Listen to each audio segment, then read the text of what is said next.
Fenêtre sur l'emploi avec Amélie Favre-Guittet. Je ne l'ai pas à mes côtés, Amélie. Voilà, d'habitude, elle est à mes côtés. Elle sourit. J'ai son sourire, mais elle n'est pas là. Comment allez-vous, Amélie ? Très bien, Arnaud, et vous ? Écoutez, moi je vais bien, vous me manquez un peu évidemment, vous êtes loin. Cofondatrice de Talent Management, 7 raisons, chiffre magique, de postuler pendant l'été, Amélie. Pourquoi il faut postuler pendant l'été ? Parce que les gens travaillent. Regardez, vous avez eu l'exemple juste avant, vous avez des entreprises qui recrutent, tout le monde ne ferme pas 2 mois pleins pendant l'été, c'est fini. Donc en fait, il faut en profiter. On a le droit de partir en vacances, on a le droit de faire plein de choses, mais c'est aussi l'occasion d'aller à la rencontre d'entreprises, de DRH, de recruteurs qui ont du coup un peu plus de temps à vous accorder. Et donc ça permet, Amélie, de mettre à plat un peu son projet ? Tout à fait, c'est l'occasion, on est sur le bord de la plage, à la rigueur, on peut réfléchir à son projet pro, on peut se dire tiens, qu'est-ce que j'ai envie de faire, qu'est-ce qui fait sens aujourd'hui dans mon quotidien, tiens, je vois passer une annonce, c'est intéressant, je tente le coup et je vais envoyer ma candidature. Donc ça peut être très intéressant de se poser pendant l'été, de mettre un peu son cerveau au repos et de se dire tiens, je vais me lancer dans des candidatures qui me font plaisir et qui me tiennent à cœur. Le cerveau au repos et le DRH, lui aussi, se repose entre guillemets un peu. Il est plus relâché, donc peut-être plus disponible. Totalement. Le DRH est plus disponible, le manager peut l'être aussi. Donc ça peut être l'occasion d'envoyer une candidature spontanée ciblée, je tiens bien au ciblé qui est très important. Surtout que si jamais le DRH n'est pas présent, vous allez recevoir le petit message automatique d'absence en disant bonjour, je suis absente de telle date à telle date. En mon absence, veuillez contacter monsieur ou madame machin chose. Et on a souvent l'adresse email de la personne qu'il faut contacter en cas d'absence. Donc ça peut être l'occasion, d'avoir envoyé une candidature spontanée au DRH, mais d'avoir un autre interlocuteur qui lui est présent dans l'entreprise avec qui on va pouvoir échanger. Et vous échappez aussi à la barrière de la secrétaire qui elle-même est partie en vacances à la plage. Et donc oui. vous n'avez pas cette barrière-là qui n'est jamais facile, hein ? Non, la barrière effectivement de l'accueil, de l'assistante au début est toujours un peu difficile pour les candidats. Là, potentiellement, on a une bonne partie de l'entreprise qui est en vacances, donc on peut arriver plus rapidement à l'interlocuteur que l'on souhaite. C'est quoi ? C'est une manière de se démarquer de ses concurrents, c'est de montrer que même l'été, on est comme on dit au taquet, qu'on est motivé et qu'on en veut, quoi.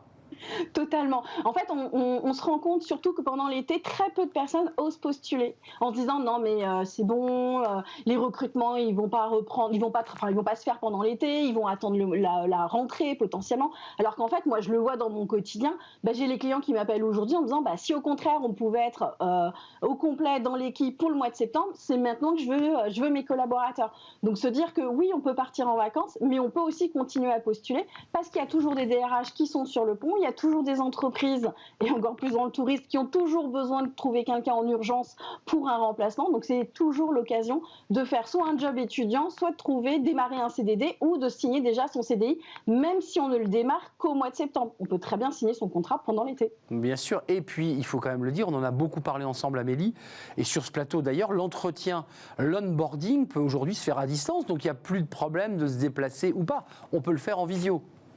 C'est ça, on peut partir, on va changer, on va partir à la montagne, et entre 2 randos, on peut se poser et faire une visio avec un cabinet de recrutement, avec une entreprise, avec son futur manager, c'est tout à fait possible. Aujourd'hui, dans les process de recrutement, c'est prévu. Moi, je prends encore un exemple d'un de mes clients aujourd'hui.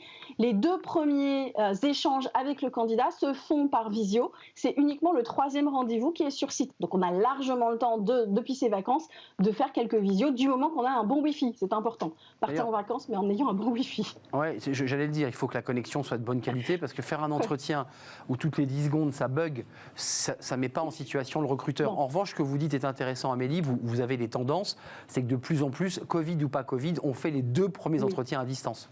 Complètement. C'est beaucoup plus facilitant pour tout le monde, ça évite les déplacements, ça évite les frais aussi, parce que le candidat, s'il doit se déplacer, ça va lui coûter de l'argent, et souvent il va demander une participation à l'entreprise, ou il va la demander à Pôle emploi, mais ça va mettre 3 plombs à être traité.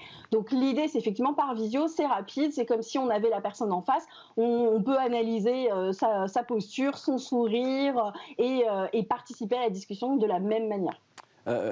Amélie, est-ce qu'on peut demander un délai ? Parce que vous me dites on est à la montagne, tout d'un coup les choses se précipitent.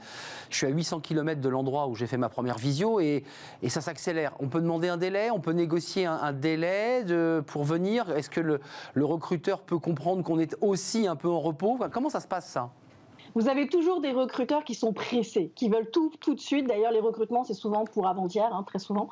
Là, dans l'idée, c'est qu'il faut une transparence totale. Je suis en vacances, je l'explique au recruteur, on peut faire des visios. Maintenant, s'il veut vraiment me rencontrer, je vais lui expliquer quels sont les jours où je reviens. Ou alors, s'il veut que je fasse un aller-retour express pour le rencontrer, potentiellement, il faut qu'il participe aux frais de transport pour que je puisse faire l'aller-retour. Donc, tout peut se dire et tout peut s'entendre.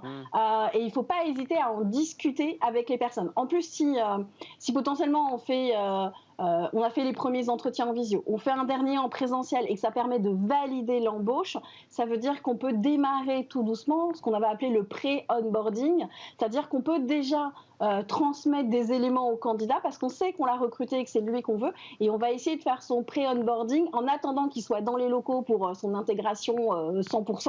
Et on peut déjà commencer à échanger. Il y a des outils collaboratifs aujourd'hui comme Slack qui permettent d'échanger avec les gens même s'ils ne sont pas en présentiel. Donc ça veut dire qu'on peut tout doucement le présenter aux équipes, le faire parler des projets sans qu'il soit dans les bureaux. Donc ça peut être très pratique. Un tout dernier mot, Amélie, c'est aussi l'été l'occasion de faire à la fois le nettoyage et puis de reprendre contact avec son réseau? Oui, les deux sont très importants, le nettoyage et reprendre contact avec son réseau. Oui, parce que votre réseau, il est aussi au repos, il est aussi peut-être en vacances, il est peut-être encore au travail, tout en fonction s'il part en juillet ou en août. Donc ça peut être un excellent moment pour aller discuter avec lui, savoir ce qu'il devient, savoir un petit peu les tendances de son entreprise, du secteur, du métier, et donc potentiellement d'avoir des informations qui permettent de rebondir, d'être recommandé et d'avoir plus facilement un job. La cooptation et la recommandation sont très importants dans la recherche d'emploi. Merci Amélie Favre-Guittet, c'était un plaisir. Malheureusement, vous n'étiez pas près de moi aujourd'hui. Je vous souhaite de belles vacances. Je ne sais pas si on se reverra, peut-être la semaine prochaine. Il nous reste encore quelques émissions. Peut-être serez-vous en plateau avec nous. Talent management et les conseils avisés toujours d'Amélie Favre-Guittet. C'est toujours un plaisir de l'entendre. À très très bientôt. C'est la fin de notre émission. C'était un plaisir de la partager avec vous, bien entendu, en direct comme chaque jour. Merci à Fanny Griesmer, Pauline Gratel, bien entendu. Merci à Benjamin pour la réalisation et à Alex pour le son. Merci à Emma pour l'accueil invité. Merci à vous pour votre fidélité et toutes les réactions et tous les messages sympas que vous nous envoyez. Je serai là demain en direct. Bye bye, portez-vous bien.